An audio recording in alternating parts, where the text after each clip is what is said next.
পুরুষ হয়ে জন্ম নেওয়াটাই আমার আজন্মের পাপ ছিল। তবে এই দেশে আমার মতো পাপীর সংখ্যা হাজারে হাজারে, লাখে লাখে।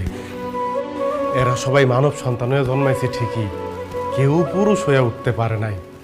আর পুরুষ হয়ে না ওঠার যন্ত্রণা যে কত কঠিন, কত ভয়াবহ, প্রতিনিয়ত হারে হারে টের পাই।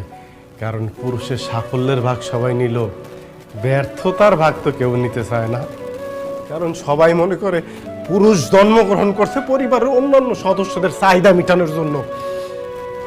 অনেকে ভুলেই যায় পুরুষ নামক মানুষটার মধ্যেও একটা মন আছে, একটা হৃদয় আছে, হৃৎপিণ্ড নামক একটা বস্তু আছে। প্রিয়জনের কথার আঘাতে সেই হৃৎপিণ্ডটা না কাইপা ওঠে। ভুলা যাইবই না কেন কম? কারণ পুরুষ তো কখনো কারো প্রিয়জন হয়ে উঠতে পারে না। সব সময় পুরুষ প্রয়োজনই কাজে লাগে।